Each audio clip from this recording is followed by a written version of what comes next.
Let me call this hearing to order. Let me thank the ranking member, Lindsey Graham, for his help. And let me thank our colleagues on the committee and our witnesses who will be testifying remotely, almost all, not all, this morning. Right now, there is a vote that has been called. It'll be the first of 4 votes. So I think you're going to see members moving in and out. Last week, as some may recall, the Budget Committee held a hearing on income and wealth inequality in America. We talked about the economic absurdity of 2 people in this country, Jeff Bezos and Elon Musk, owning more wealth than the bottom 40% of the American people. 2 people owning more wealth than the bottom 40%. We talked about the obscenity of the 50 wealthiest Americans owning more wealth than the bottom half of our society, 165 million people, while over 90 million Americans are uninsured or underinsured, unable to go to the doctor when they need. Talked about the absurdity of the top 1/10 of 1% owning more wealth than the bottom 90%, at the same time as 500,000 Americans are homeless and children in our country are going hungry. We talked about the fact that over 650 billionaires in America became $1.3 trillion richer during the pandemic, while 63% of Americans have been living paycheck to paycheck, worried that if their cars break down or their kids get sick, they're going to be in financial disaster. Today, in the midst of massive wealth and income inequality, this hearing is going to talk about the need to end a corrupt and rigged tax code that has showered trillions of dollars in tax breaks to the wealthiest people in our country and the most profitable corporations. Warren Buffett, one of the very wealthiest people in America, is right. Buffett is right. We can no longer tolerate a tax code that allows him, worth $95 billion, to pay a lower tax rate than his secretary. We can no longer tolerate many large corporations making billions of dollars a year in profits, paying nothing, zero, in federal income taxes, while at the same time, half of older Americans have no retirement savings and no idea about how they'll be able to retire with dignity. According to recent studies, in America today, the top 1% is responsible for 70% of the taxes that go unpaid each year. In other words, the top 1% is evading some $266 billion in federal taxes each and every year. And even in Washington, that is a tidy sum of money. If we collected just a third, 1/3 of the unpaid taxes of the very rich, we could provide in this country and make public colleges and universities tuition-free, provide universal school meals to every child, and guarantee clean drinking water to every person in our country. And that's because the people on top have underreported some 20% of their income. Despite what some of my Republican colleagues may claim, the reality is that when you take into account federal income taxes, payroll taxes, gas taxes, sales taxes, and property taxes, i.e. the entire tax system, we have as a nation an extremely unfair tax code that allows billionaires to pay a lower effective tax rate than public school teachers, truck drivers, and nurses. And that has got to change. We need a progressive tax system based on the ability to pay, not a regressive tax system that rewards the wealthy and the well-connected. Let us be clear, as I think all of us know, this country faces enormous structural crises that we must address. Everybody understands that our infrastructure is crumbling. That is our roads, bridges, dams, wastewater plants, sewers, culverts, and yes, affordable housing. That's going to take a lot of money to rebuild our crumbling infrastructure. In order to combat climate change, which is an existential threat to our planet, we need to fundamentally transform our energy system to make it energy efficiency and to build sustainable energy systems. Also an expensive proposition. Further, we need to do what every other major country on earth does, and that is to guarantee health care to every man, woman, and child as a human right, not a privilege. We need to make sure that all of our children, regardless of their income, are able to get a higher education if that is what they desire.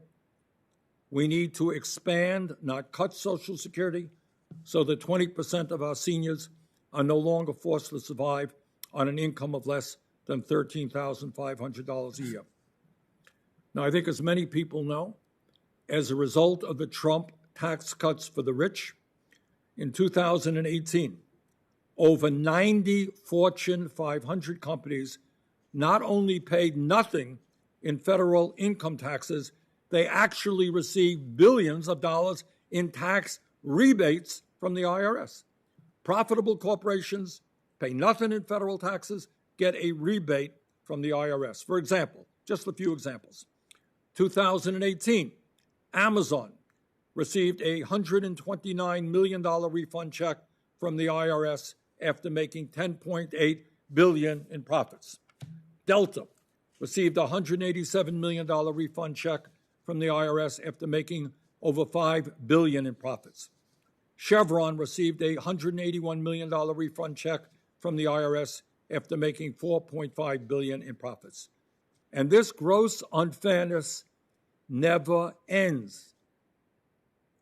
Recently, as many know, some of my Republican colleagues introduced a bill to give a $1.7 trillion tax break to the 650 richest families in America, families who are now worth over $4 trillion.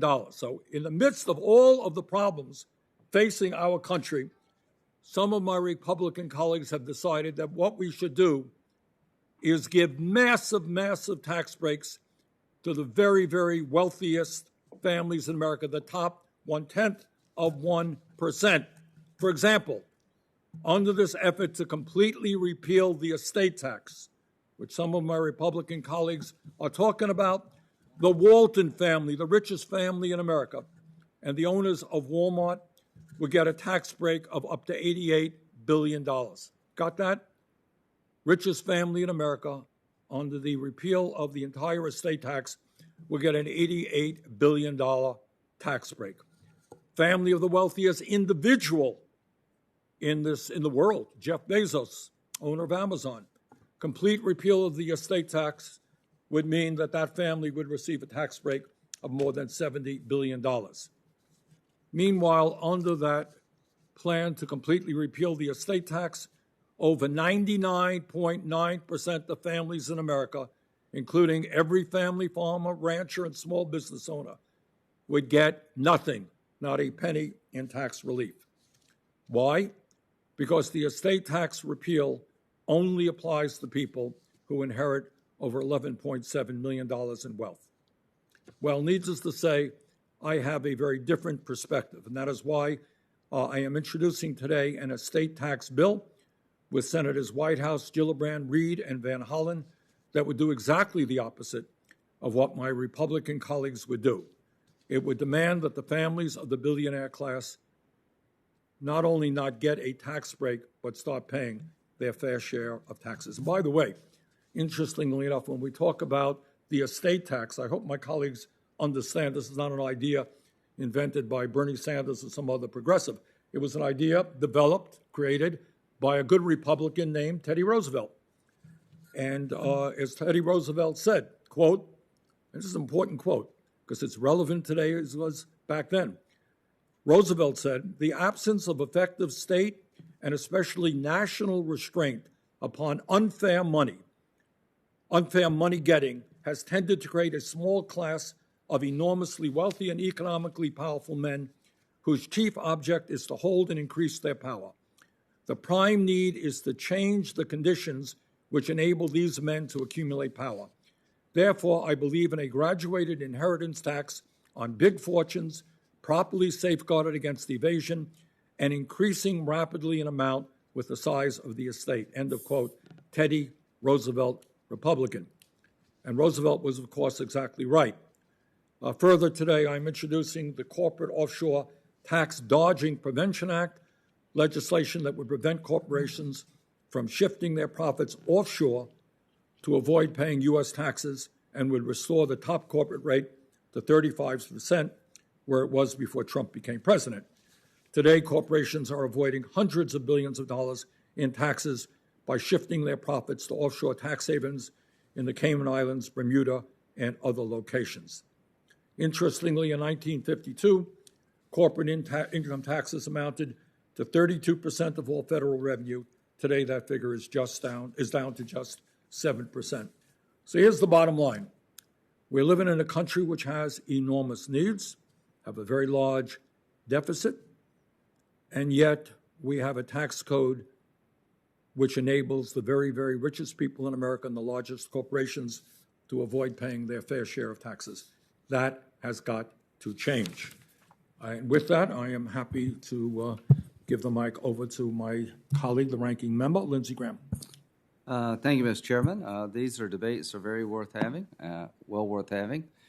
In 2017, we did, in fact, cut taxes.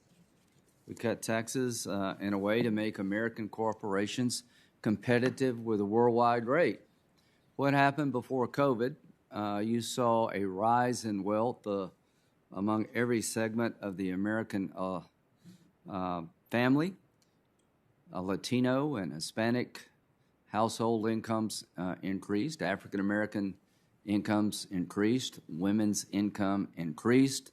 We added 5 million jobs. People benefited mightily. What happened after that is that 19%, the top 1% account, I think, for 19% of all wealth in the country. They pay 40-something% of income taxes. 35% of the people in the United States don't pay any income taxes. And so I think a model of increasing taxes now in the name of going after the wealthy hurts the middle class as much as it would hurt anybody else. The one thing that I differ with Senator Sanders is that we live in a world that's very competitive. If you go to a 35% corporate tax rate, you're going to incentivize people in the wrong way to find locations that are more friendly. Why are we doing so well in South Carolina? Because we have a low business-friendly tax structure, hard-working people with a good education system to help them acquire the skills they need to work in a modern economy. That's why BMW, Michelin, and Boeing, I could go on and on and on. The premier manufacturers in the world have chosen my state because of a good workforce and good sound tax policy. To those who are listening out there, tax policy is job policy. The way you structure your tax code is going to determine how competitive you can be vis-a-vis the rest of the world. And if you want to declare war on the top income earners in this country because you think they have too much because they don't pay their fair share. Well, what is a fair share?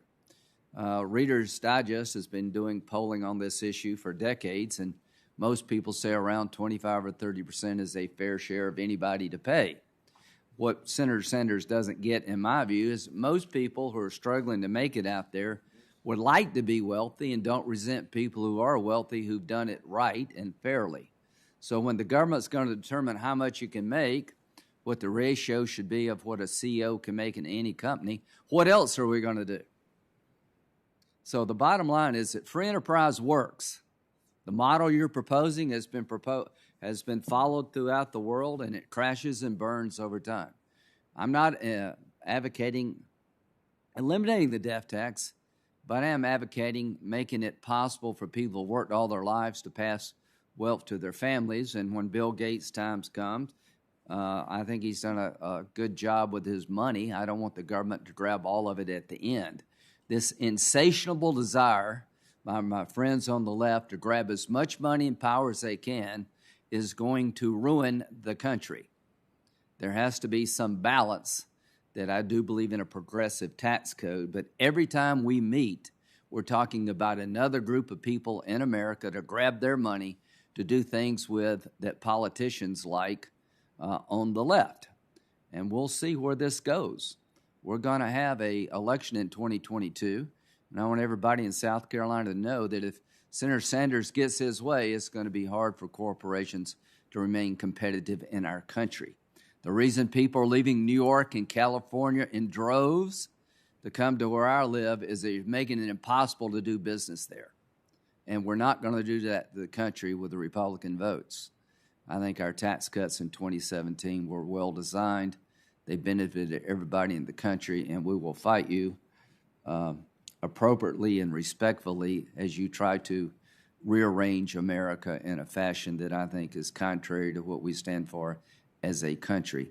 A debate worth having and a fight worth engaging in. Thank you, Senator Graham. We have some wonderful witnesses today.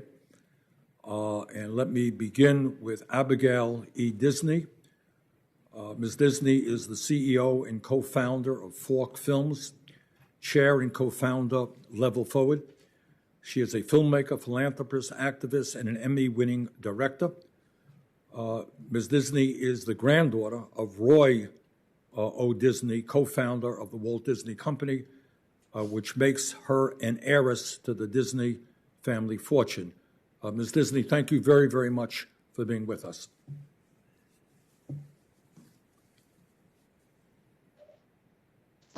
Thank you, Senator Sanders, and also thank you to Ranking Member Graham for letting me come and testify for you here today. I grew up with one of the most recognizable names on earth in a family that went from dirt poor to embarrassingly wealthy in 2 generations. My grandfather managed to accumulate a large amount of wealth in a tax environment some now call punitive. He built a series of wildly successful businesses, despite negotiating with highly empowered unions who had support from the federal government. He managed to navigate a regulatory environment many now describe as draconian. Somehow, he managed to do all of this, despite living under conditions that many rich people now would claim would make their lives impossible. The commonly held image of the wealthy as being ungenerous and elitist is, I'm sorry to say, completely consistent with my own experience. The bubble it creates can be self-affirming, and poverty, hard work, and struggle become a distant and exotic experience meant for other sorts of people. You can start to believe that you are admirable because you have money, and you have money because you are admirable. And this mythology of relative merit conveniently supports doing nothing about the unfair structures advantaging a handful of people. They're supported in this delusion by a political system that needs your money more than it needs to fight for its constituents. We have gone so far down this rabbit hole to hell that we have lost touch with some common sense notions, like that those who have benefited more from society should pay more for its upkeep, or that a profitable company is not built as much by executives as by its workers. One place to start to right this wrong is by changing how we tax people like me, who inherit huge sums of money and pay less in taxes for owning things than most Americans pay on the money that they earn by working. That's why I support the 99.5% Act and equalizing capital gains and earned income tax rates. Some senators have recently proposed repealing what's left of the estate tax, which would do nothing but reward people who lucked into the American dream just by being born into wealthy families. As if inheriting money wasn't advantage enough, I'm able to use it entirely to live by living off of investments. And thanks to the capital gains tax rate, I pay half the tax rate of people who are working for a living. It's time to stop rewarding people who make money simply by having money. Lately, I've made myself obnoxious by pointing out that the CEO at the company that shares my name shouldn't earn 1,400 times what his average worker makes, or more than 2,000 times what his lowest paid worker makes. I am not against a person making a lot of money per se, but if you do so while people who cash paychecks with your name on them are skipping insulin, or in one heartbreaking case, dying while sleeping in their car, it's only common sense that a larger share of profits would be better deployed to make sure your employees can meet their basic needs. Of course, Disney is not the only company overpaying its CEO, and it's not even the worst. That's why I support a higher minimum wage, because there is such a thing as not enough. But I also support Tax Excessive CEO Pay Act, because there is also a thing as too much. In 1970, a CEO, and that would have included my grandfather, got paid roughly 20 times what their typical worker was paid. Today, the average CEO makes about 320 times. This is absurd, and our tax code should treat it as such. If these CEOs are worth their astronomical salaries, these companies are more than welcome to cover the tax or to raise wages for their other employees. It's also time to institute a wealth tax so that we can deploy at least some of the hoarded and impossible to spend sums of money that the wealthiest have locked up, often built on the backs of workers, to programs that help give those same workers fair and decent life. It's time for the wealthy to stop viewing taxes as a punishment instead of a responsibility. A half century has been spent denigrating the government and all it can do to protect its vulnerable and poor. But good governance is possible, and it can't exist without revenues adequate to the challenges it has. The wealthy have begun to think that society and government should serve their interests alone. That's why I'm a proud class traitor. It's time for the rich to ask what we can do for our country, not the other way around. Thank you, Chairman Sanders and Ranking Member Graham and the committee. Thank you very much, Ms. Disney. Our next panelist is Gabriel Zucman, Associate Professor of Economics at the University of California in Berkeley.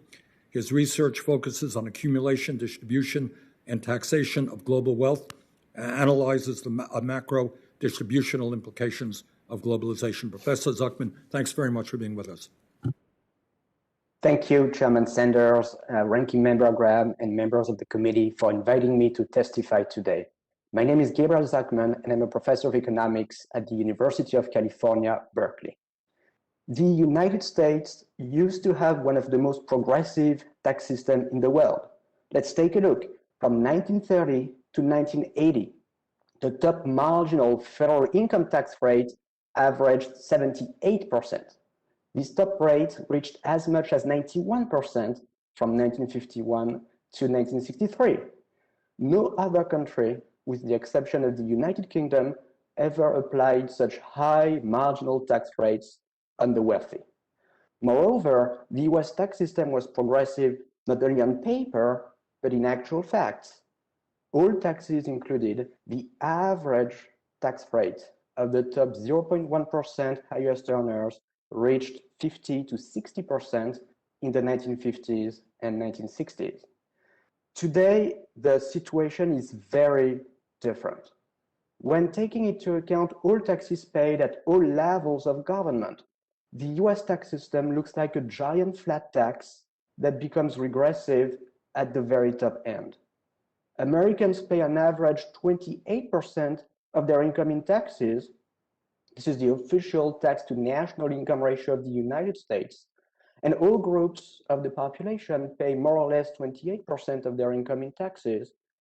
The main exception is the 400 richest Americans, billionaires, who pay less than 25%, less than the middle class.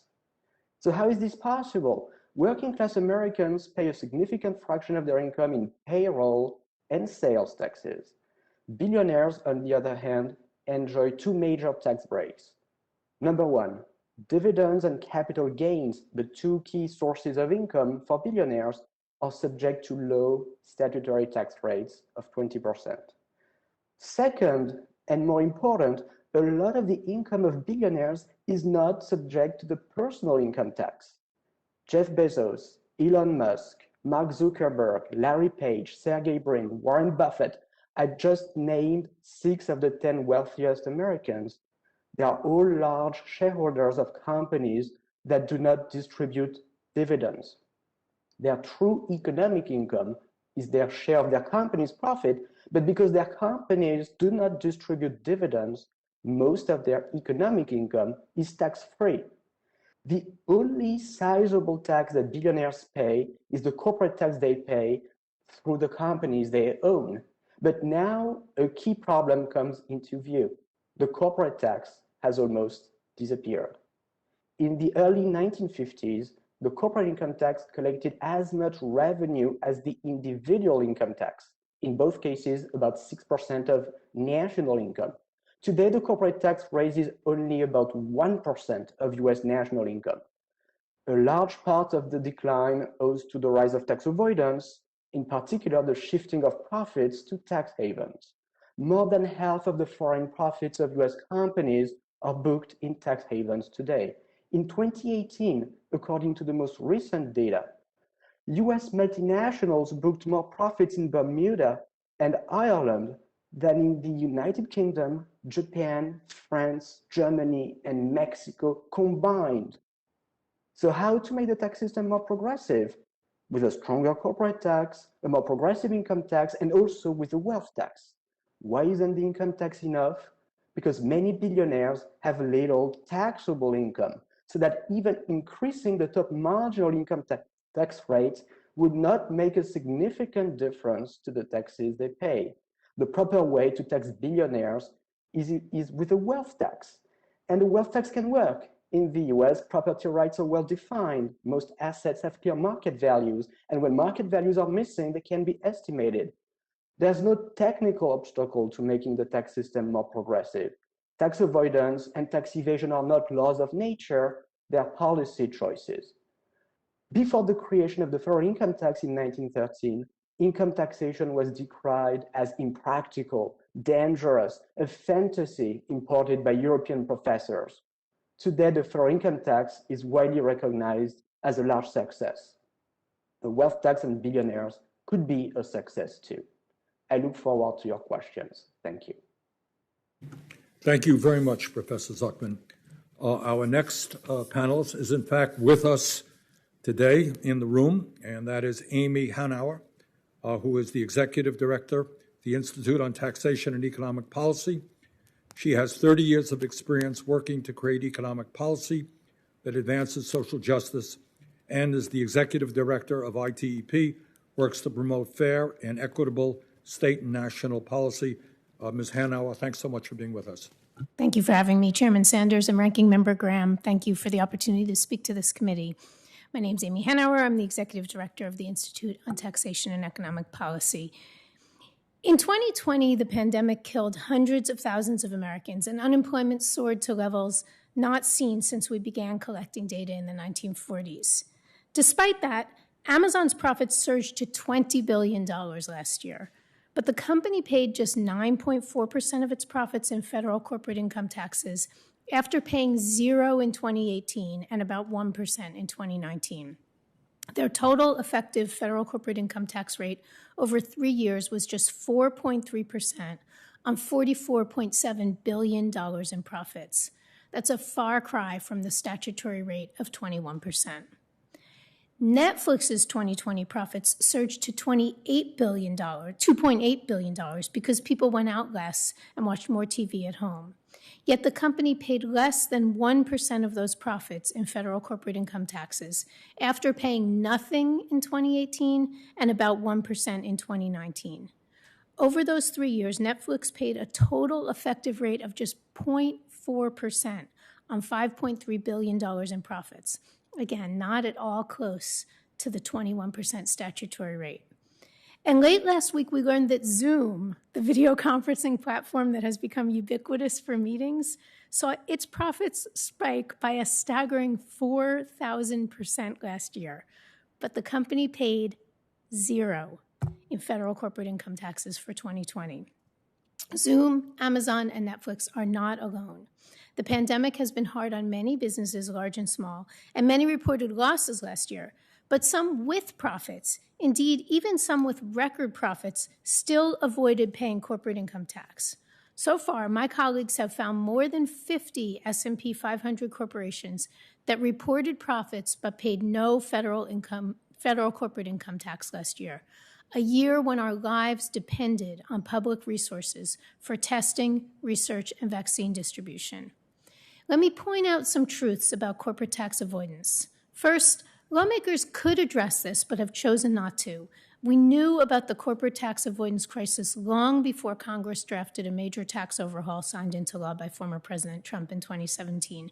In fact, the figures I share with you today are the result of that law's first 3 years. Second, the tax avoidance is not due to the current economic crisis. The corporate income tax is a tax on corporate profits. It doesn't affect companies that aren't profiting. Closing special breaks and loopholes would not hurt businesses laid low by the pandemic. Third, the corporate tax dodging hurts ordinary Americans by reducing resources to pay for things we all need. Trump administration officials claimed their corporate breaks would boost the economy. In fact, GDP growth in the law's first 2 years was 2.9% and 2.2%, comparable to or well below 2015 levels. Proponents of the tax breaks also said benefits would be passed on to workers, claiming salaries would increase by $4,000 to $9,000 annually. This never happened, and the Congressional Research Service found that instead, $1 trillion went to share buybacks, which mostly enrich wealthy stockholders. This matters to the Senate Budget Committee because you will soon be asked to decide what our nation can afford to do to improve our economy and health going forward. Our research finds that corporations already have too many tax breaks, but some lawmakers want to preserve or even expand corporate tax cuts in the Trump law. As you know, the law includes a tax break, the expensing provision, that is set to expire. It also includes tax increases related to interest deductions and research expenses that have yet to take effect. Lawmakers call for extending the temporary break and repealing the upcoming increases, but both of those would be a mistake. Yet some of these same lawmakers also claim that we cannot afford to help people directly. They argue that we can't make permanent the child tax credit expansion that's projected to reduce child poverty by 45%, or that we can't invest in green jobs, or we can't invest in updating our failing infrastructure. I ask that instead of choosing corporate tax breaks, you choose to provide benefits directly to families in ways that clearly reduce poverty and improve lives. In my written testimony, I specify how we can stop corporate tax avoidance, including by passing some of the bills introduced by members of this committee. We look forward to working with you on making our tax code work for all of us. Thank you so much for the opportunity to testify. Thank you very much. Our next witness is Maya McGinnis, President of the Committee for a Responsible Federal Budget. As a leading budget expert and a political independent, she has worked closely with members of both parties. Ms. McGinnis, welcome.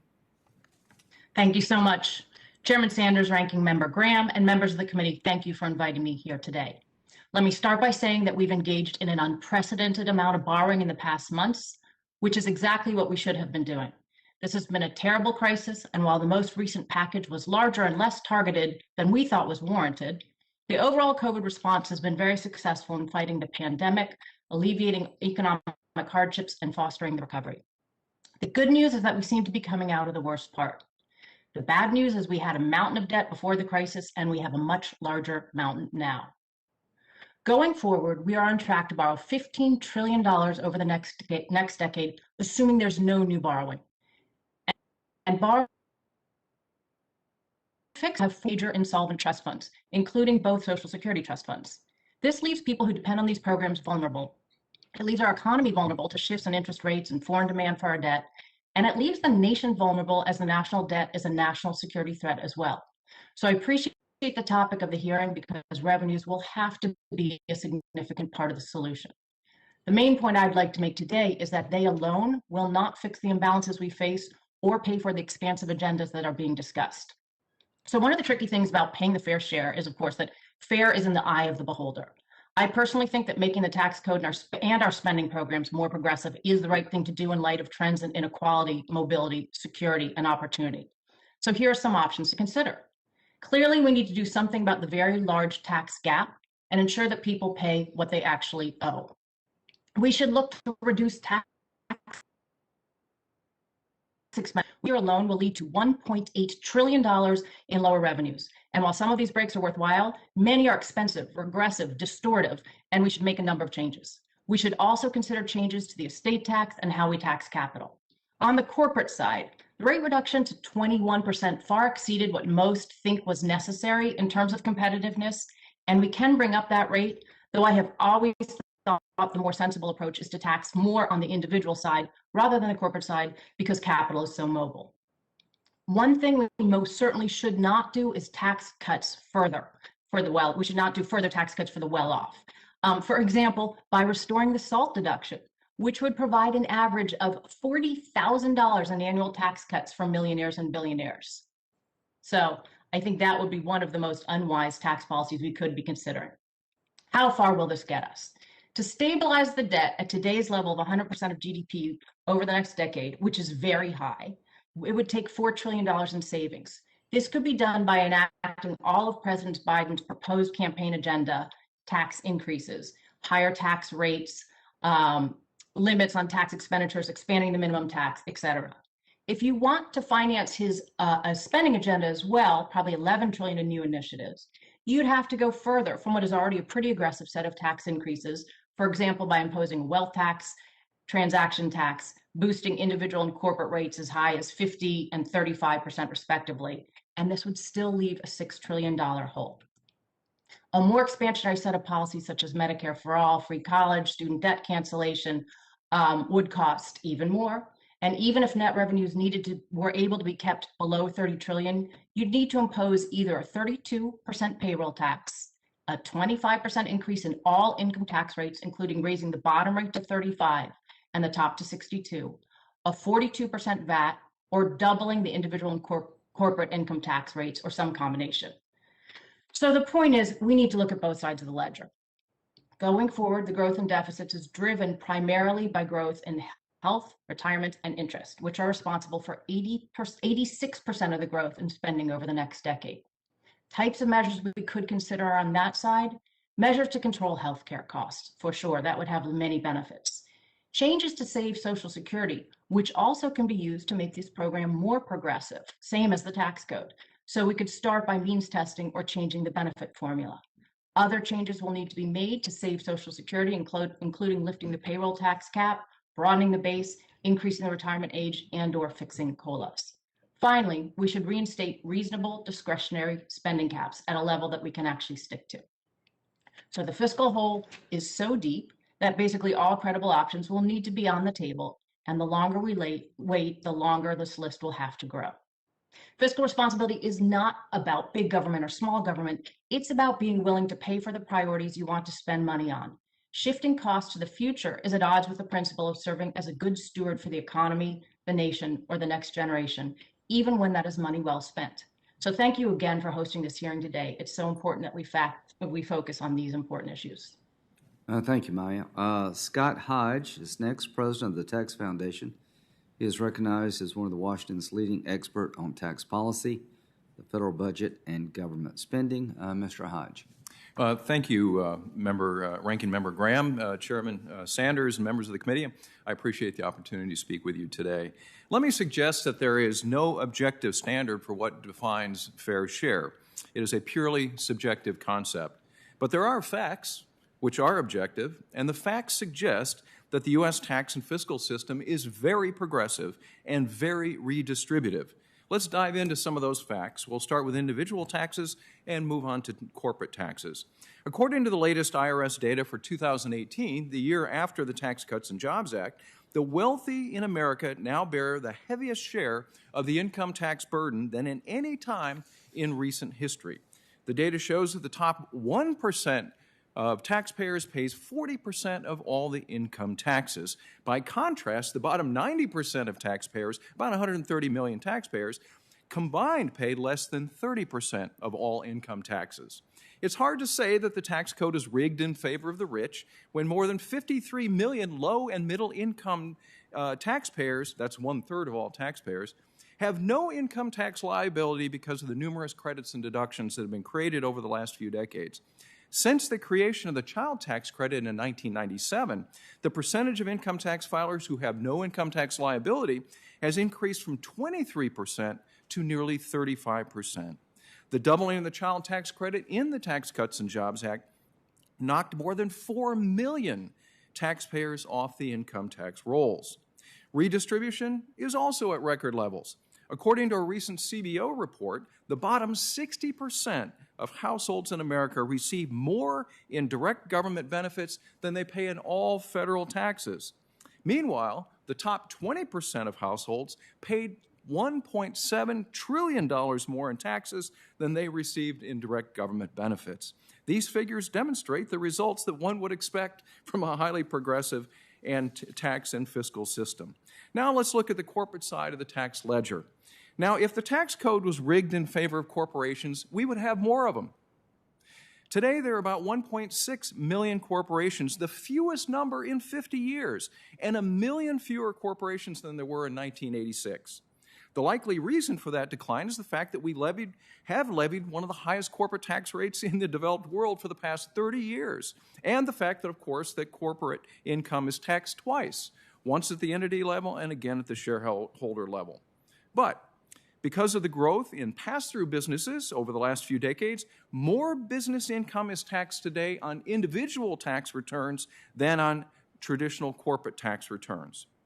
That said, an OECD study found that the U.S. tax system is still one of the most business-dependent tax systems anywhere, as American businesses pay or remit 93% of all the taxes in America.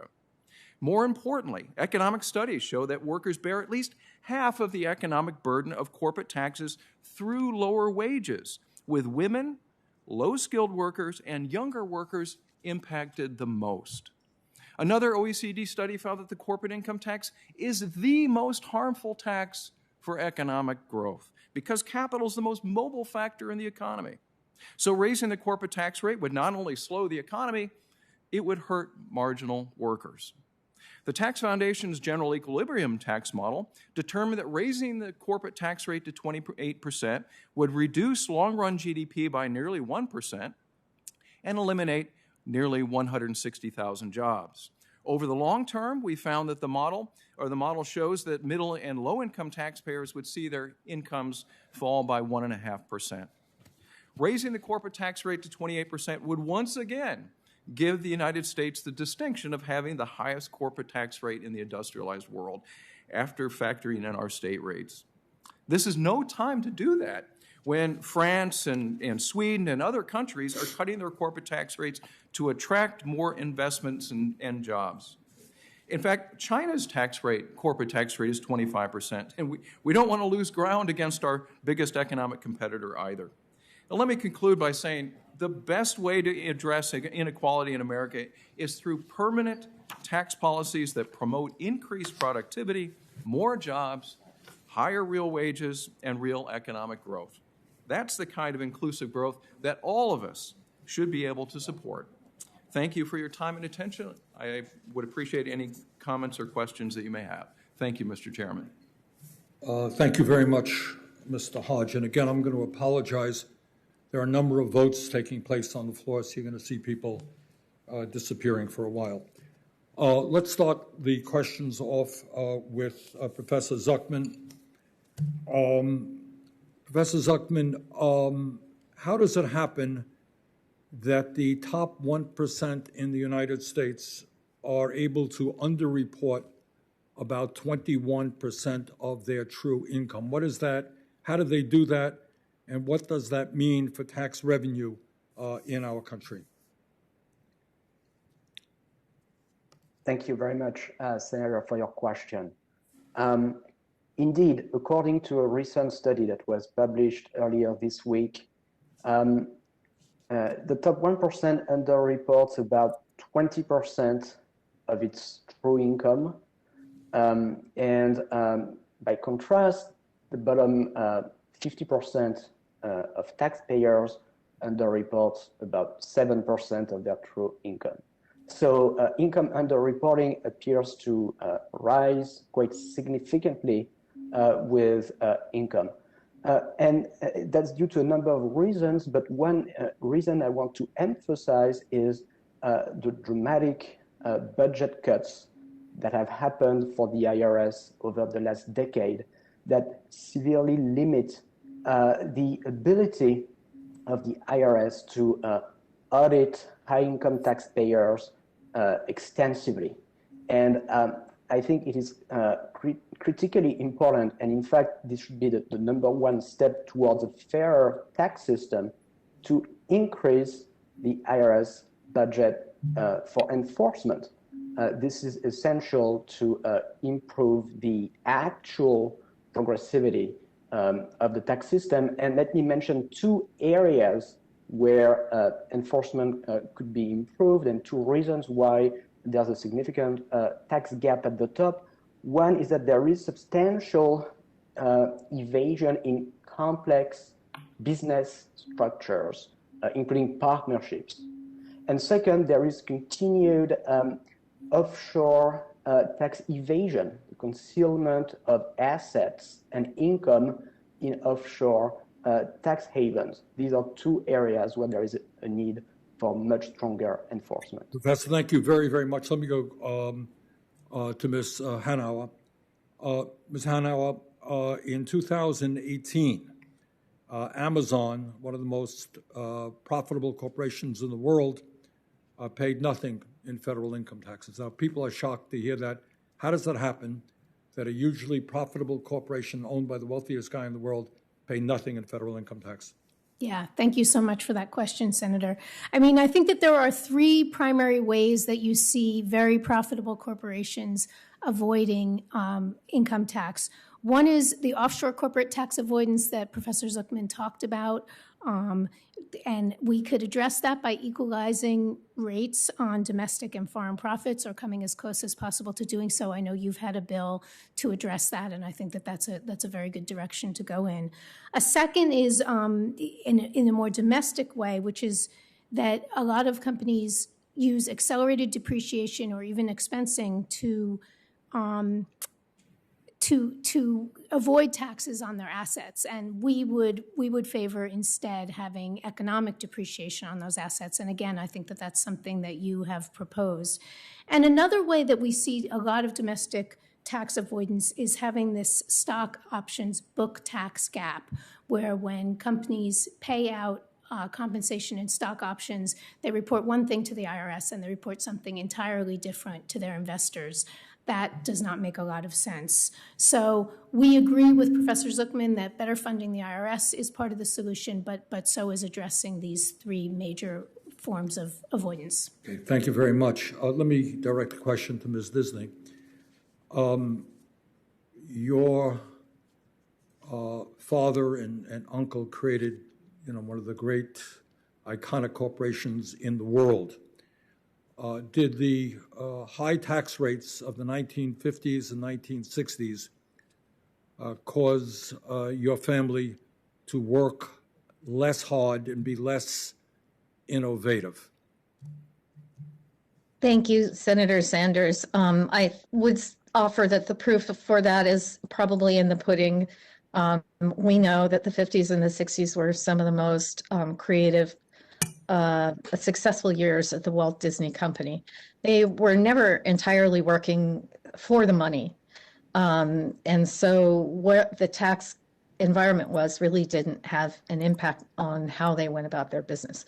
But over and above that, it's really important to remember that so much of what they did couldn't have been done without massive spending, for instance, on the highway bill in the 1950s. Without the highway bill, you get no Disneyland, no Disney World. So in fact, they benefited by the high tax environment because of the massive federal and state investments in infrastructure. Good. Thank you very much. Senator Graham? Mr. Hodge, for about 30 seconds, would you like to comment on the Amazon situation? Senator, I've never looked at Amazon's tax returns or their books. What I can say is that when companies pay very low taxes, generally what they've done is followed the rules that Congress has provided in the tax system. So in order to take things like accelerated depreciation or bonus expensing, they have to do the right thing. They have to buy new trucks, new equipment for their factories, new tools for their workers. That all increases GDP and economic growth, so that's a good thing. They also provide stock options for their employees, which makes their employees wealthier. So they're sharing the wealth of the company with their employees. All of those are in the tax code, and so they're doing the right thing, and that's all things that Congress has put in the tax code for companies to do. Okay, let's see if we can get a baseline of understanding about what all these numbers are accurate or not. You say that 1%, the top 1% of the wealthiest people in the country pay 46% of income taxes, is that right? 40% of 40%. income taxes, Okay. yes. Mr. Zuckman, is that right? Zuckman. Professor? Yes, yes, Senator, this is correct, I believe. Okay, that's correct. All right, that's good. Is it true that about 30% plus of Americans pay no income tax? 35% of all Americans who file an income tax return pay zero income taxes because of largely tax credits such as the child tax credit, earned income tax credit, education tax credits, and so forth. That's federal income tax, correct? Federal income tax, that's correct. Yeah. And according to CBO data, many of those are refundable tax credits, which actually completely offset their payroll taxes as well. Actually, according to CBO data, the bottom two quintiles have negative effective tax rates because of the generosity of those refundable tax credits. Professor, do you agree with that statement? Senator, I think when studying the progressivity of the tax system, it's important to take into account all taxes at all levels of government. And when you do that, I just asked you a question. Do you agree with what he said? yeah, I agree with this. Now, I understand where you're coming from. But just trying to get some data points here. What is the average corporate tax rate in the industrialized world, Mr. Hodge? It's a little over 25% if you adjust it for economy size. The U.S. Corporate tax rate right now, when you add the federal rate of 21% plus the state rate, is about average in the industrialized world right now. And the proposal to go to 35%, how does that affect our ability to create jobs in our economy here at home? That would instantly make the U.S. Having the highest overall corporate tax rate at around 32%, which would be much higher than even France right now, which is moving to 25%. Sweden is reducing their rate to around 20% as well. That's the trend among global countries to make themselves more attractive for investment and jobs. So, Ms. McGinnis, are you with us? Ms. McGinnis? I am with you. Okay. So if you took the entire wealth of the top 1%, their houses, their dogs, everything they own, how much money would that be for the federal government? I'm sorry, Senator, I don't know the answer to that offhand. Hoping one of our other panelists does. I think it's about $30 trillion. I can't remember, but it's a fraction of what you would need to get us out of debt is my question. Do you agree with that? If you confiscated all the wealth of the top 1%, that doesn't get the nation out of debt. Is that a fair statement? Yeah, I think you couldn't possibly confiscate all the wealth, and it wouldn't be able to get us out of debt on the debt trajectory that we're on. That's correct. Okay. And for us to get out of debt, we're going to have to adjust entitlement spending and maybe revenue generation too. Is that correct? Yeah, and I want to be sort of realistic. I don't think we're going to be able to get out of debt. I don't think we need to get completely out of debt. At this point, I would, right, a better ratio. Just get us to the point where the economy is growing faster than the debt instead of the reverse. And we are not going to be able to do that along with this expansive agenda without looking at all parts of the budget. So taxes on the well-off, but also probably broad-based taxes if we're talking about big expansions, and certainly changes on the spending side. Yeah, and the spending side is really driven by entitlements. Is that correct, mostly? That is correct. Healthcare and retirement, and growth on interest as well. So if Social Security and Medicare have to be dealt with, or they're going to run into a major shortfall. Is that correct? I think that's such an important point because by not having dealt with them over the past years, we have ignored the reality that we're an aging population, that every year we wait to deal with them, the costs become greater and fall more on the people who depend on them. And many of the things that could have helped to shore up those programs before are now not going to be enough. And so it's really dangerous how long we've waited, and we shouldn't wait any longer. You are going to need to make changes so that we don't have across-the-board benefit cuts. Thank you very much. Sorry, Mr. Chairman. Going over. Thank you, Senator Graham. Senator Van Hollen will join us via video. Thank you, Mr. Chairman. I want to thank all of our witnesses here today. Ms. Hanauer, I think Mr. Hodge just acknowledged in response to Senator Graham's question that the figure he cited about 1%, the top 1% paying 20%, having 20% of income but paying 40% of taxes did not include state and local government taxes. I think it doesn't include payroll taxes either. I know that your organization has looked at this. Can you tell us, when you factor those in, what the numbers are? Yes, thank you so much. And I think that that's a very important point. We need to look at payroll taxes, state and local taxes, and sales taxes, and all of the taxes that people pay when looking at the progressivity of our tax code. And when we look at all of those things combined, we find that the tax code is very, very slightly progressive when we don't consider wealth. And so we are hardly in a position where we are taxing the rich. In fact, quite to the contrary, as Ms. Disney so eloquently pointed out, it is the wealthy who gain the most from our systems and our society, and we need to make sure that we can pay for all of the things that help to grow wealth in this country. Thank you. Now, I want to talk a minute about stepped-up basis because I'm going to be introducing legislation in the coming days to deal with the issue of stepped-up basis and how very wealthy families can pass that wealth on from one generation to another without facing any taxes. Could you, Mr. Zuckerman, talk briefly to the importance of addressing this issue of stepped-up basis and what the consequences of allowing that loophole to continue would be? I think this is indeed very important. Stepped-up basis is a major loophole in the federal tax code, and closing it would not only directly improve the progressivity of the tax system, but more importantly, it would make it much easier to increase the tax rate on capital gains. Because right now, high-income individuals can defer capital gains realization and benefit from this loophole stepped-up basis at death. By closing this loophole, it would become much simpler to increase capital gains taxation. So this is extremely important. Thank you. And Ms. McGinnis, first, thank you for mentioning the tax gap. The fact that the IRS has not received adequate funding has not only resulted in lack of good service to taxpayers, but also a large annual tax gap. And we know that about 70% of those unpaid taxes are from the very wealthy. So that would be a first important start.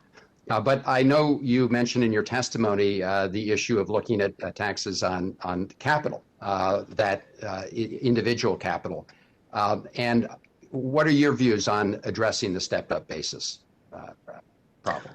Yeah, no, I think looking at step-up basis is a perfectly appropriate and smart policy. We can debate what the appropriate tax rate would be for capital gains, but there shouldn't be a huge loophole where people pay zero. And so improving this would be a way to raise revenues and make the tax code fair and more efficient. And it was in the past that we didn't have the administrative ability to do this so well, but I believe that now we do. Thank you. And Ms. Disney, thank you for your testimony, your active participation in all these issues and trying to have a more fair and equitable society. Can you talk about how families have been able to use the stepped-up basis loophole over time? I'm sort of, thank you, Senator. I'm a little bit of a poster child for the benefits of the stepped-up basis because my basis in the Disney stock is pretty nearly zero. And I can imagine this for someone like Jeff Bezos being an incredible boon to his capacity to pass wealth on untaxed to his children. Because if I were to pass my shares off onto my children with a basis of almost zero, and now at however many multiples of 190, whatever it is right now, that would be just offering them all that wealth appreciation with no tax at any time on its growth. So it does seem to me to be a rather a big giveaway. Well, I appreciate that, Ms. Hanauer. I know we don't have much time left. Do you have a view on this very quickly? Yeah, absolutely. I think that this is absolutely the right way to go. It enables dynastic wealth to be passed on, and we have families in this country that can't afford childcare for their children. It would make much more sense to pass on our collective wealth in ways that enable every family to afford those necessities. Well, we have a draft piece of legislation that is almost finalized. As I said, we intend to introduce it shortly. I'd like to circulate it to all the witnesses here for your comments in the coming days. Thank you, Mr. Chairman. Thank you very much, Senator Van Hollen.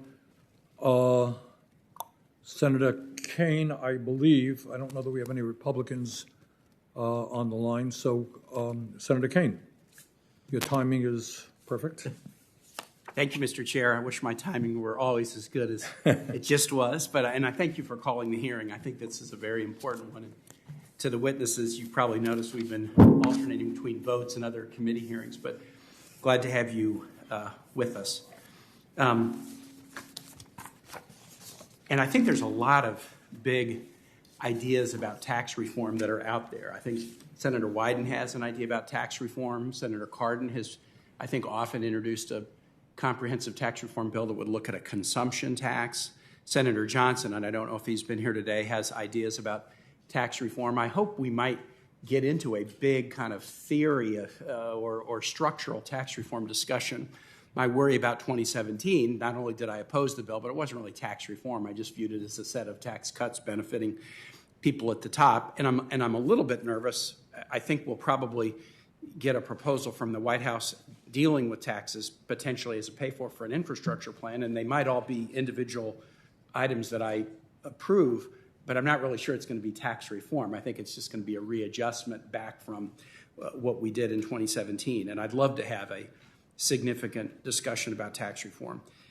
Woody Guthrie has this great line in a song called "I ain't got a home in this world anymore. The gambling man is rich and the working man is poor." And if you look at our tax code, I've always sort of felt that way about it, that if you gave it to a Martian and said, "Tell us what it says about us," the Martian would say, "You know, I've looked at that tax code and it says that you like investment a lot more than you like work because the tax rates applied to wages and salary are higher than they are applied to many forms of investment income, carried interest, capital gains, and others."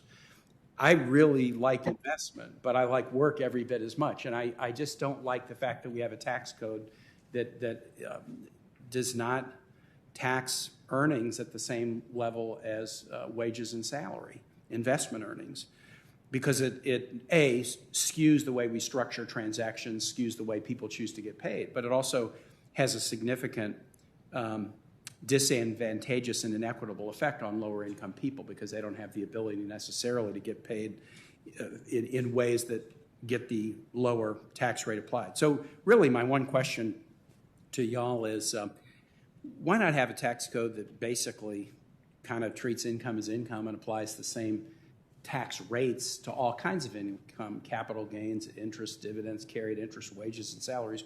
Wouldn't that be a better way to both simplify and make a tax code that's more equitable? Yeah, Should we just jump in? Please. I'll jump in, Senator. Oh, sorry, go ahead. So we'll go Amy and Maya and then Scott. And I don't know if there might be a fourth person too, but that's Great. my only question. Thank you so much. I really appreciate that question, and I think you're absolutely right. The disparity in the way that we tax earnings from work as opposed to earnings from wealth doesn't make any sense because, you know, people who get up every day and work hard deserve to have those earnings treated as favorably as somebody who simply watches their investment portfolio grow. And I think it leads to great economic divides in this country. It leads to wealth that gets passed on from generation to generation. It also leads to deep racial divides because we know that Black and Latino families have not had the same opportunity to build wealth in housing and in stocks in the same way that white families have as a whole. So what we really need to do is to restore that equity as you're describing, and I appreciate your interest in that issue. How about Tamaya and then Scott? I think Scott wanted to say a word. Yeah, thank you, Senator. I was nodding through the whole question because I think it used to be so important that we incentivized saving and investment more so than it is today, and we really need to focus on incentivizing work.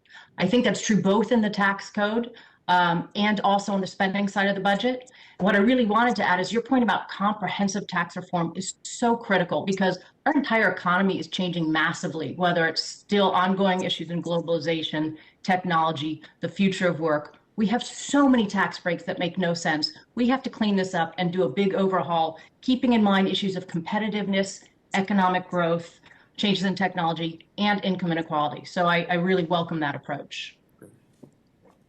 Mr. Hodge. Yeah, Senator, what you've described is the Estonian tax system, which has on the corporate side a distributed profit tax. So it's not taxed when it's kept within the company, but only taxed when it's distributed to shareholders. They have a flat income tax rate of 20% and then a flat corporate rate of 20%. And so you basically tax the same income only once, and there's no level of double taxation like what we have in our system. I like that idea. I would still have progressive rates, but I do like applying the same rate to income wherever it comes from. Yeah, Australia does that, and they have Okay. what their imputation system has a progressive system, but it applies a credit for the corporate taxes paid to individual shareholders, so it equalizes that. So quite a good system. Great. Thank you, Mr. Hodge. Thank you. I'd love if I could, Senator, if I could, I'm sorry. I'd love if I Mr. could Chair, just could jump you- in on this. Please. Oh, thank you.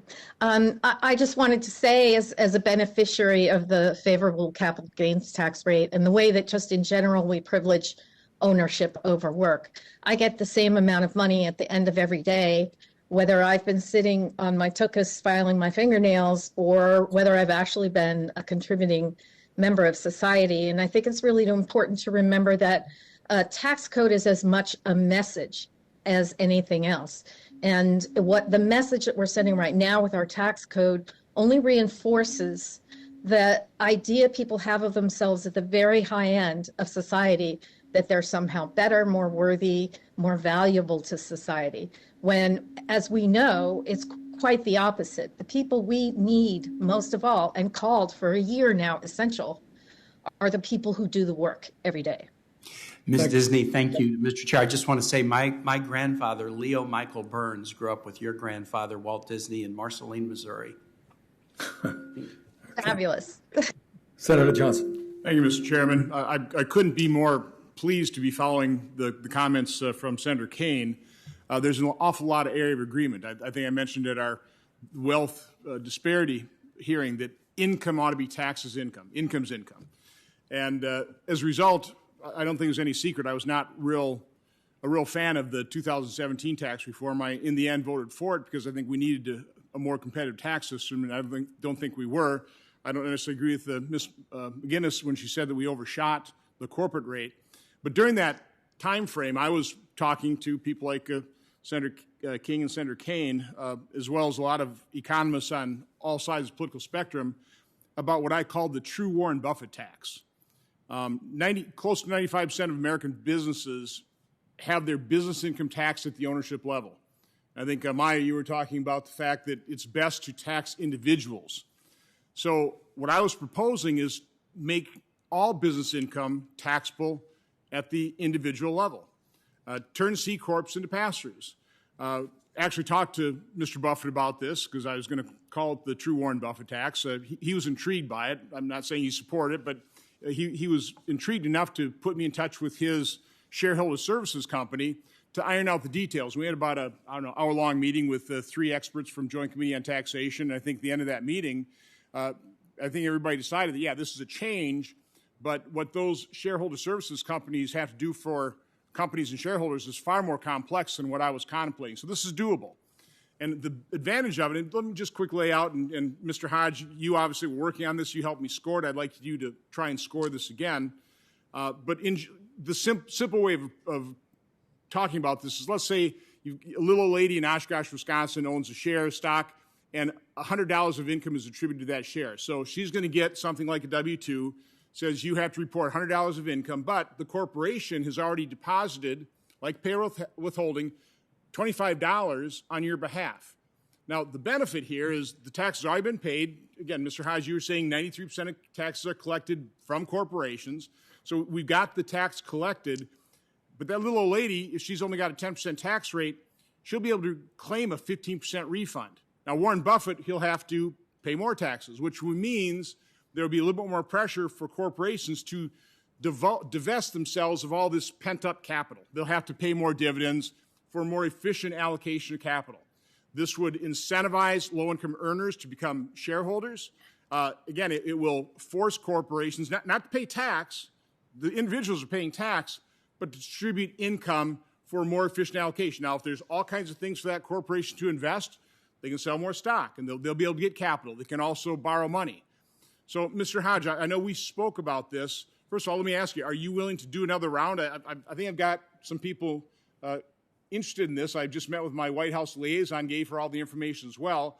They were going to have further discussions. I mean, can we count on the Tax Foundation to look at this and potentially score it? Absolutely. We'd be delighted to work with your team on it. I think moving toward what you might call an integrated system for corporate taxation is the right approach. Removes that double layer of taxes and then provides some equity there, as you suggest, with a more progressive rate on the individual side. And by the way, a very small percentage of C corporation income is ever double taxed. So much of it is owned by nonprofits, foundations, pensions, that type of thing. So it's, the double taxation dividends just doesn't happen all that much. So again, there's a lot of income that we never tax. And quite honestly, some of this massive wealth has been accumulated because of the C Corp status, because you never pay dividends, the stock price just increases, and it's never really subjected to tax ever. So this also would eliminate that tax avoidance problem. Ms. Hanauer, your organization also does scoring, correct? I don't know that we exactly do scoring, but we do analysis of the tax code. Okay, well, I'd love you to take a look at this as well if you're interested. I'd love to meet with you if this... We'd absolutely love that. And I just should say I lived many happy years in Wisconsin, had my first child there, so it's nice to meet you. Why'd you leave? For a job. Okay, that's a good answer. Maya, do you want to just weigh in on this a little bit? I would just say I've been a supporter of this approach forever. I've read many of the old corporate integration approaches. There's clear problems about making sure people don't, find different loopholes. But yes, this is what we should be shooting for. And Senator, I'm always pleased when you're working on big, bold ideas and excited to hear you're doing this. Well, thank you all, and thank you, Mr. Chairman. Thank you, Senator Johnson. Senator Lujan. Thank you very much, Mr. Chair. Appreciate you calling this important hearing, and also Ranking Member Graham. When I talk to my constituents, many are struggling to keep a roof over their head, food on the table, and their businesses open. As President Biden has said, America is facing a national emergency that requires an aggressive response from Congress. The American Rescue Plan that I voted for puts Americans on the right path to recovery. Under the American Rescue Plan, families in New Mexico with 2 married adults and 2 children receive $5,600. It's a one-time payment in helping New Mexico families who struggle to get a car to safely look for work, to pay for rent, or even to get food on the table for their children. However, as you know, some of my Republican colleagues have suggested that we can't afford to provide meaningful assistance to struggling families. Ms. McGinnis, in my short time that I have, and if there's anything you want to submit to the record, I'd invite you to do so, but I'm looking for some numbers here. I have a few questions for you. Do you know how much the Republican tax bill of 2017 provides in tax cuts to a person making $200,000 this year in 2021? Okay, I'm going to make sure we submit all the proper answer, but I think it would be roughly $5,000 this year. So the number that I have is on average $6,500. So I'd be happy to chat with you about that, and we'll look into that. If you include the corporate tax incidents as well, I think. Appreciate that. That makes sense. Ms. McGinnis, do you know how much these tax cuts help those making $1 million? How much will they receive from the Republican tax bill?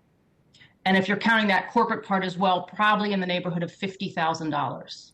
That's what I have, about $51,000. Is that a one-time payment or is it annual? That would be every year. In the past years, every year, and going forward until these tax cuts expire. So every year, someone making $1 million gets about $51,000 from that tax cut in 2017. Okay. But just also for the record, if we did SALT, a lot of them would be getting another $40,000 tax cut as well. Okay, Mr. Zuckman, what is the average tax rate for the median taxpayer in the United States? It's about 28% today. And Mr. Zuckman, which income group has the lowest tax rate in the United States? According to our estimates, it's billionaires, the top 400 richest Americans, who have the lowest effective tax rate today in the US. So the top 400 richest people in America have a tax rate of 24%, and the average tax rate for the median taxpayer, that's middle income families, is 28%. It's 4% higher? Correct.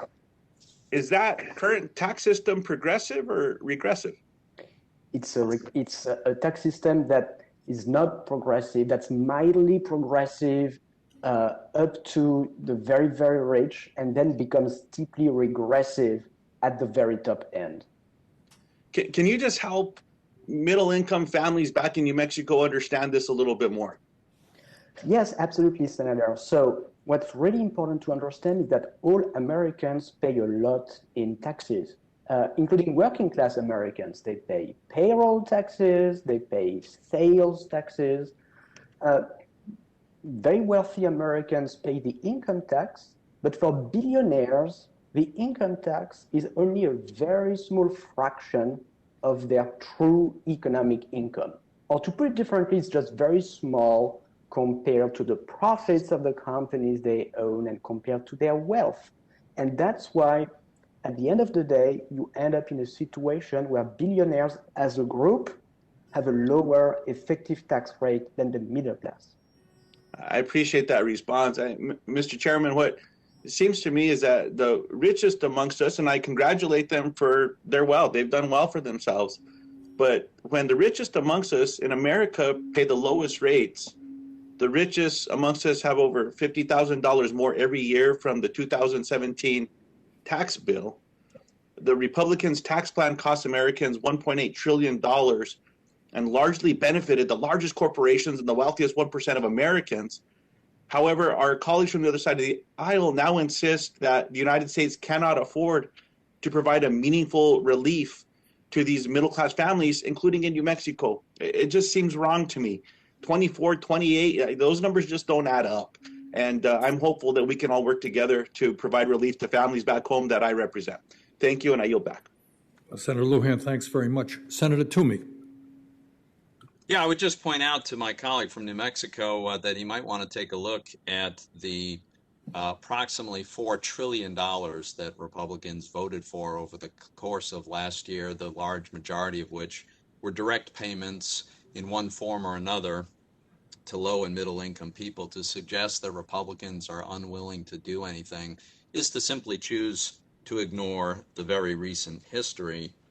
I could carry on about the best economy of any of our lifetimes, which occurred just before the pandemic hit and included a narrowing of the income gap, a narrowing of the wealth gap, accelerating wages, full employment, more job openings than there were people looking for work. And maybe some people would suggest that that's all a big coincidence, that that happened right after we did a profound tax reform that made our tax code much more competitive. But I don't think that was the case. I think it was related very much to making, and I would suggest that our Democratic colleagues might think about wanting to go back to the best economy of our lifetime, want to go back to accelerating wage gains for low-income workers, because that's what I'd like to do. I'd like to get back to the most successful economy we had in my lifetime, and it was very much partly a result of the tax reform we did. I also want to correct the wild mischaracterization that we don't have a progressive tax code. In 2018, if you look at the share of who paid federal income taxes, for starters, the top 1% of income earners earned about 21% of all the income, 21%. They paid 40% of all the taxes. Well, gee, hard to say that people aren't paying their fair share, but look at the bottom 50%. The bottom 50% paid 2.9%. So the top 1% paid 40% of all taxes, income taxes collected. The bottom 50% paid 2.9. If you include all federal taxes and transfer payments through the tax code, the top 1% in 2018 paid about 30%. The bottom 50% of taxpayers have a negative effective tax rate because they get more back from the tax code than they pay in. Those are just the facts. Now, you could decide that you want to make sure to punish successful and productive people more and more, and you can make that value judgment. But please, let's at least be honest about this. I mean, Mr. Hodge, do you think it's fair to say the U.S. tax code is not progressive? It's exceptionally progressive, Senator. And as I outlined in my testimony, there's a great deal of redistribution that goes on through both tax and spending policy. And then what CBO data shows is that between taxes and redistribution, the top 20% are seeing $1.7 trillion worth of their income being transferred from them to other households. I appreciate that. I'm going to run out of time. So just a very quick question. In your studies, is the American tax code actually even more progressive than many of the OECD countries, for instance? Yeah, an OECD study found that the U.S. income tax code is one of the most progressive tax systems in the industrial. So we're being told that we don't have a progressive tax code when, in fact, we have the most progressive tax code. That's amazing. Let me talk. Now, here's one of the other ironies. It's our Democratic colleagues that are pushing for a provision that is absolutely, factually regressive, and that's the repeal of the SALT cap. Now, as you recall, SALT is the acronym for state and local taxes. And while I would have preferred that we not allow any deduction for state and local taxes, the compromise we had to settle for was a $10,000 limit. Now, our Democratic colleagues want a bigger limit or no limit at all.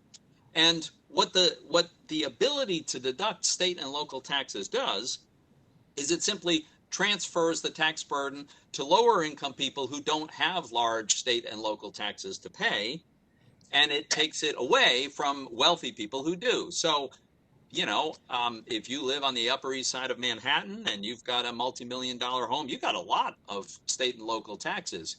And if you can deduct all that, that means that the middle-income family in Dauphin County, Pennsylvania, has to pay that much more. Let me ask Ms. McGinnis, am I getting this wrong, or do you agree that increasing the SALT deduction would be regressive? Senator, you are so right on that. Getting rid of the SALT cap is really one of the more regressive tax cuts we could think about. I don't know why it's on the table. It would leave huge annual tax cuts for millionaires and billionaires. And the tax code, like you said, it is progressive. It's okay to want a more progressive tax code, but you shouldn't do that while pushing for progressive tax cuts or opposing progressive changes on the spending side, I would add. Yeah, and if your argument is that we need to take the world's most progressive, or one of the world's most progressive tax codes and make it still more progressive, okay, we can have that discussion. But please, let's not suggest that we don't have a progressive tax code.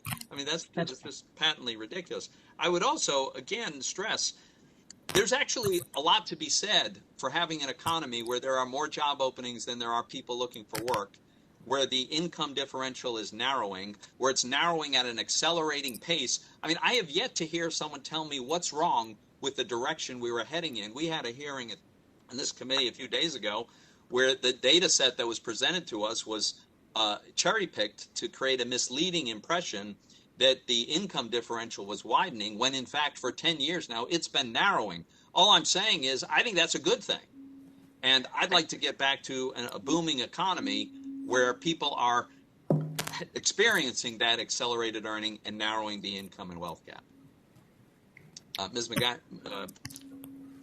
it looked like you were going to say something. Well, I was, but you're not going to love my answer because I take that differently. As you know, we have disagreed on the tax cuts. But I think a lot of that growth, which was tremendous, and particularly what it was doing to the wage gap, was driven by the demand side and the huge deficits and kind of the short-term stimulus, which can't be sustained over the long term. So if you're debt financing everything, and we borrowed $4.7 trillion in taxes and spending increases during that period, huge burst for the economy, but not sustainable and damaging in the longer term would be the point I would make. Well, you're right. We disagree about that. We disagree. I know. Okay. Thank you for your indulgence, Mr. Chairman. I ran over. Okay. Thank you, Senator Toomey. Senator Warner. Well, thank you, Mr. Chairman. And let me just say that I have great respect for my friend, Senator Toomey. But I got to tell you, in the last presentation, there was some cherry picking going on. And let me agree with him that on the SALT tax, I agree with he and my good friend Maya McGinnis. But the notional idea that somehow we have this progressive tax system in our country, when you look at income tax, you're right. Many Americans don't make enough to afford income tax. But when you look at the overall tax burden that low and moderate Americans pay, when you add in sales tax, when you add in FICA, when you add in Medicare, when you add in gas tax, when you add in the host of other taxes and fees, there is no doubt at all that our tax system does not rank as a system on the more progressive side. And the level of transfer payments now, I candidly probably a little bit agree with Senator Toomey. I don't want our transfer system to kind of duplicate the full European system. But I think, let's not cherry pick our numbers here when we're going to have this kind of overall discussion about tax code and fairness. And I do want to go to my friend, McGinnis, which again, I agree, we have spent close to $5 trillion in the last year, borrowed money. I think in the long run, history will say it was appropriate to recover both from COVID and get the economy reworking. But that was exacerbated by the fact that we had spent $2 trillion of additional borrowed money on a tax cut that disproportionately did benefit people like me and businesses at the top. And as a matter of fact, we now have a corporate tax rate of, the equivalent of 1.1% of our GDP in 2019. That is the lowest of any in the G7. And I've been pressing my staff on this because I thought they were saying it's also 33rd out of 35 on OECD. I actually thought that was our overall tax revenue rate, not our corporate tax rate, since many other countries have a nominally lower corporate tax rate, but they then have a VAT to make up for it. But now they've said, even at the corporate rate, we're 33 out of 35 in OECD nations. So, Ms. McGinnis, how are we ever going to be sustainable with these corporate rates and revenue coming out of industry at this size that is so small compared to all of our competitors? And how is that ever sustainable? At what point? Now, again, we have thought that point was going to happen sooner than it has, that this doesn't just blow up in our face. Yes, thank you for the question, Senator. And I agree with you on so many of those things. We did think that the last recovery bill was more than it needed to be and not as well targeted. But overall, we did such an important job of being able to borrow to help with this. And thankfully, we were able to borrow, despite the fact that in the 3 years when the economy was strong prior to then, we borrowed $4.7 trillion, $2 trillion from tax cuts, but also another $2 trillion from spending cuts and another $500 billion in tax cuts. It was a free for all. And this has led our debt situation to be unsustainable and leaving us in a vulnerable situation where if interest rates go up by 1 percentage point, the interest payments we have will go up. They're already $300 billion a year, $2,400 per family. They'll go up by another $250 billion per year. one percentage point. So we are going to have to get on top of this fiscal situation. And we also, frankly, are underinvesting. So there are going to have to be new initiatives, and we're going to have to reform our social contract. But I don't think we should overpromise how we can do this just on taxes for the very rich. I think it makes sense to start there. I think we do have to look at the corporate tax rate, which at 21% is too low, though I don't think it should go back to where it was before. But we're also going to have to look at the spending side of the budget. Fixing Social Security is a must. And we'll probably have to do broad-based taxes. So I feel like the more things we're talking about, honestly, the closer we will be to ending the vulnerabilities we have from this unstable fiscal situation and this weak fiscal balance sheet.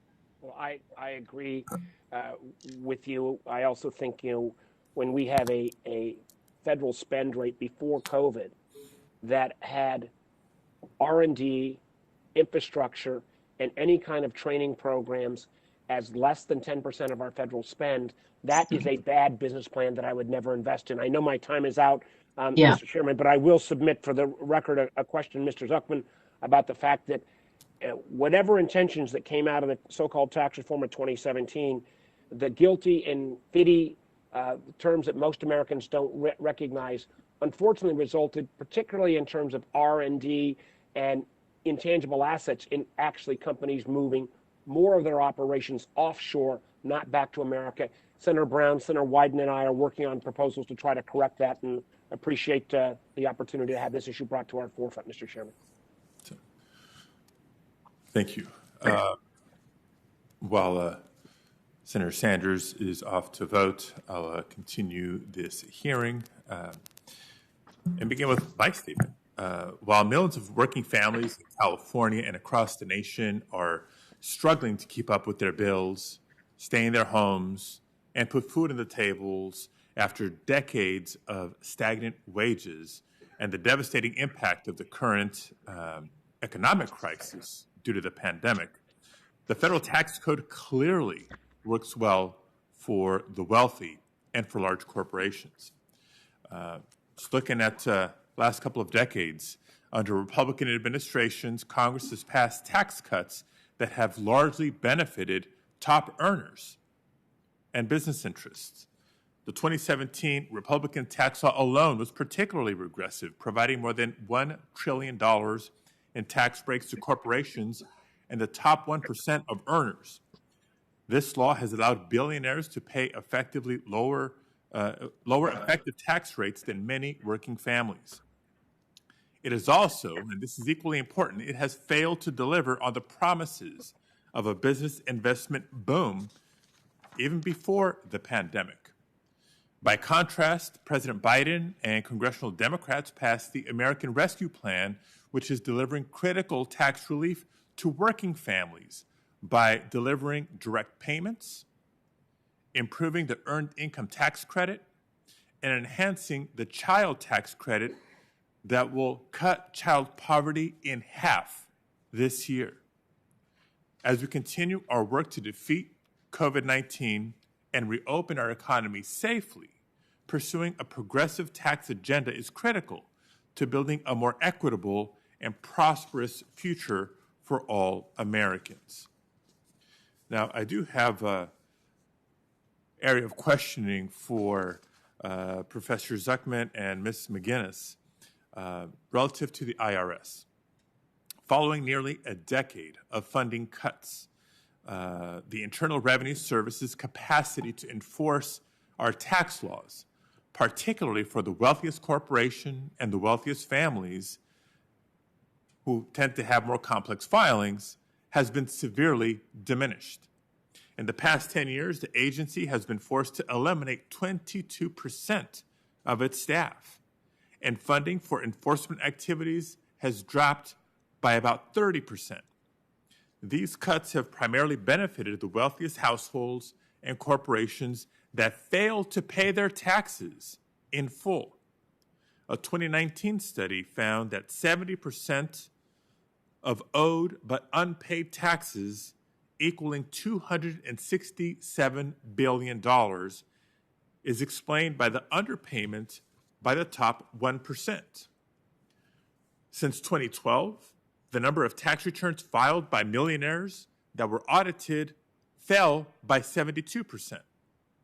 During that same period, the share of companies with more than $20 billion in assets that were audited fell 59%. Investing in the IRS would not only support fairness and the integrity of the tax code, but it would also help reduce the deficit. The Congressional Budget Office estimates that increasing IRS funding by $20 billion over the next 10 years would actually reduce the deficit by $40 billion due to the collection of additional unpaid taxes. So, Professor Zuckerman and then Ms. McGinnis, can you explain how increasing funding to the IRS is critical to instituting a fairer tax system? Absolutely, Senator. I fully agree with what you said. I think that there is an urgent need to increase audit rates and fund more thorough audits for high income and high wealth taxpayers. The data that we have today suggests that the top 1% highest earners in the US underreport about 20% of their income. So that closing tax evasion just for that group, collecting all the taxes evaded by the top 1% alone would raise more than $170 billion annually each year in extra federal income tax revenues. To me, this is the number one step to making the tax system more progressive. And let me mention that there is broad agreement among economists that better funding the IRS more than pays for itself. So this is really critically important. Yeah, Senator, I am strongly in this camp in that I'm very concerned that overall there's sort of that you don't have to pay for anything. FAIRY seems to be taking over thinking and lawmakers on the idea that tax cuts pay for themselves. No, they don't. And we're going to start hearing that about infrastructure. And as much as we need to invest in this country, it doesn't pay for itself. And we've even seen studies that if you deficit finance it, economic growth could be negative. But if there's one thing that probably does pay for itself, it's funding appropriately for the IRS to close the tax gap in things like data analysis technology. And so I do think looking at this, particularly when you compare to the other revenue options, once we acknowledge we're going to have to raise revenues, it makes really good sense to start with making sure we kind of abide by the rule of law and collect the taxes that we are owed. Ms. McGinnis, is there, as a follow-up, any specific areas of investment to the IRS to expand capacity that you would recommend or prioritize? Absolutely. I think looking at different kinds of technology that we can figure out where the gap is likely to be, understand where we have had tax gap issues before, and enforce and audit appropriately makes a lot of sense. I also think third-party reporting will play a critical role in all of this. There's a huge gap there. I don't want us to overpromise. We're not going to be able to collect it all. People evade taxes as quickly as we can figure out how to enforce them. But there's so much better reporting now and data tracking that it will be much easier to do so. And last follow-up question. Imagine there's a number of states that have taken this philosophy and this approach. Are there any examples, any best practices in again, investing in more thorough and equitable enforcement of tax laws and policies that have reaped good results that we should consider? If you're asking me, I apologize. I don't know which states have the best practices. I do know we need to do a lot of updating in our states based on our unemployment issues as well. But in general, more auditors, more customer service, things that are helping taxpayers so that they don't make mistakes in the first place. All of those investments are likely to have high returns. Professor Zuckerman, is there anything you wish to add? I think Scandinavian countries are particularly good at enforcing their tax laws, thanks to a systematic collection of third-party reported information, which allows them to send pre-populated tax returns to taxpayers. With a pre-populated tax return, you reduce evasion possibilities significantly, and so I think that's a good practice that the US should try to emulate. got White House on video. Senator Whitehouse. Thank you very much. Appreciate this. Thank you, Chairman. I'm sorry to come late, but we had some partisan festivities in the Judiciary Committee this morning that pulled us over the time. Let me ask Professor Zucman, if I may, fair to say that underreporting is rampant in our tax system and that there is abundant revenue that could be collected from simple enforcement measures? Thank you, Senator. I think this is fair to say. According to the best available estimates, the top 1% underreports about 20% of its income. I'm not saying that it would be possible. That was the question I was about to get to, which is, you agree with me that underreporting is rampant and that there is significant revenue to be collected from simply enforcing the existing laws, correct? I do agree with this statement. And then further than that, your evidence seems to show that underreporting is bigger and worse higher up the income scale than it is for people who are ordinary wage earners. Is that also true? This is absolutely correct, Senator. And if you are one of those high earners, what is your likelihood of being audited compared to that of, say, a poor earned income tax credit recipient? Where is the IRS dedicating its attention now? Unfortunately, today, the likelihood is about the same. Due to dramatic budget cuts, the IRS has reduced its audit rates on the wealthy very significantly over the last decade. And it's likely to be a slightly more complicated scheme at the high income level than from an earned income tax credit recipient, correct? Absolutely. So it takes a little bit more skill on the part of the auditor. This is true. Okay, so let's move it up one last step, and that is people who aren't just underreporting, but are actually setting up mechanisms to avoid taxes, where there's really deliberate planning underway, whether it's through shell corporations or through offshore entities or through trust devices. Is that a separate and more rampant category for enforcement? There is significant evasion among the wealthy that involves such sophisticated schemes. Offshore wealth and income that's not properly reported, evasion through complex businesses, networks of closely held businesses, and uncovering that form of evasion requires specific resources within the IRS to fund specialized audits. Precisely. This is the hard work. This is more complicated, correct? Absolutely. And with respect to shell corporations, we just gave Treasury a tool to find who the true beneficial owners are. What is your expectation about the IRS taking advantage of that information to help protect against tax evasion and avoidance? I think there is great potential there. It is absolutely correct that Treasury and the IRS have access to more information about the owners of shell companies, about the owners of foreign bank accounts, and by putting resources in systematically using that information, it would be possible to reduce tax evasion among the rich quite significantly. So I don't know if your expertise extends this far. This will be my last question. But let's just say that we were to crack down on offshore locations that allow people to hide their income and their assets from not just the U.S. authorities, but from any authorities. Would there be collateral benefits to that transparency, to shining that spotlight beyond just U.S. tax collection?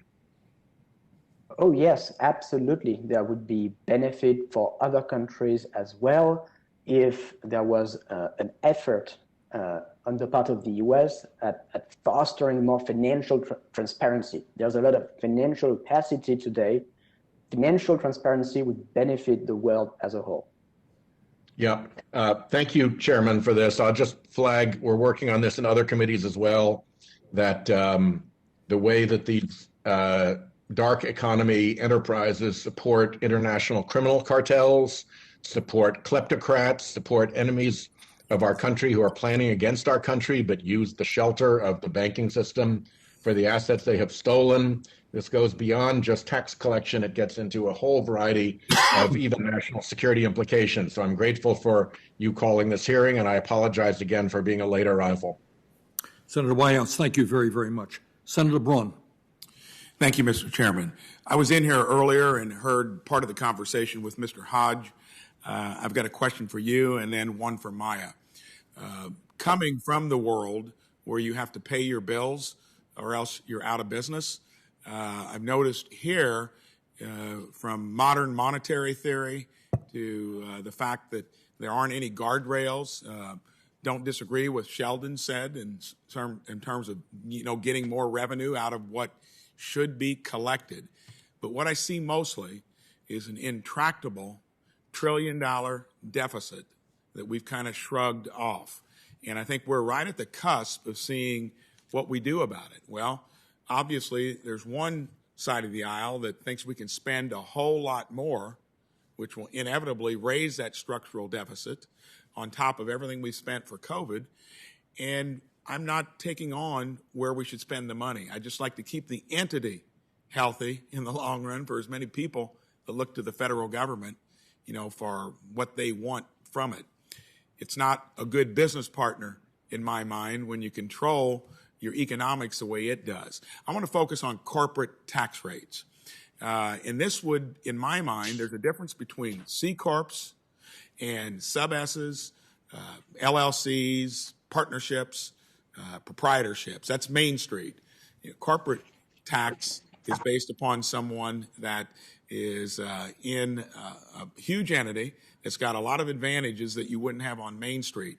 When it was 35 nominal rate and taken down to 21, what was the effective tax rate? In my mind, all the research I did, it was under 21. Is that true or not? What was the effective tax rate when it was a nominal rate of 35? I believe it was around 22%. Okay. It varies every year. Yes, Yeah. and that's close. So what that means is that there are tons of loopholes, are things that have been built into the tax code that when you've got a Main Street business, a small one, I bemoaned every year that my marginal tax rate was about the same as the effective tax rate because you don't have the deductions. How much would we save if we eliminated every loophole or any special preference in the tax code as it would apply to C Corps, roughly? Well, on the business side, according to the Joint Committee on Taxation's report on tax expenditures last year, there are only about $200 billion worth of, quote, tax expenditures on the corporate side of the ledger. There are $1.3 trillion worth of tax expenditures on the individual side of the ledger. A lot of the loopholes in the corporate code have been eliminated over the last few decades. But it still would be the difference between what was a 35 nominal and a 22 effective, and you cited $200 billion. I think it makes 2 points. With all due respect, though, there's not as much there to bridge a $1 trillion deficit. Not at all. And many of those, quote, loopholes are actually things like full expensing for buying equipment and tractors and so forth. And I know we all love that in business, but we've got a crisis here in my mind that we're at probably the worst balance sheet that we've ever had in the history of the country. Back when we were about like this coming out of World War II, we were savers and investors. Now we're spenders and consumers. Right. And thank you for putting some light on that particular point. Next question is for Maya. Love to hear whether we've got a spending problem or a revenue problem. In a business, you've got to take care of both. And here in the federal government, when I look at the fact that revenues were going up close to 5% pre-COVID, but spending, due to mandatory spending mostly, has been going up between 6 and 7%. There's no way we ever catch up. And Maya, I'd like you to comment in two places. How much revenue do you think you could get that would be valid without starting to tank the economy? Do you think there's anything, or highlight the spending problem this federal government has? Okay, thanks so much for the question, Senator. And sort of like fairness, there is no right or wrong in the balance of spending and revenues, but one cannot deny, looking at the numbers, that both spending and revenue are on trajectories to grow faster than their historical levels, spending by much, much more. Healthcare, retirement, interest account for the vast majority, over 80% of all spending increases over the next decade. Again, people will have to figure out where they want to make those changes, but the realistic frame, and it's what I'd like to emphasize throughout this really important hearing, is that our fiscal problems are already too large to really deal with this on only one side of the balance sheet. And that is more true many multiples of time if we're talking about expanding spending further, which seems to be a popular discussion right now.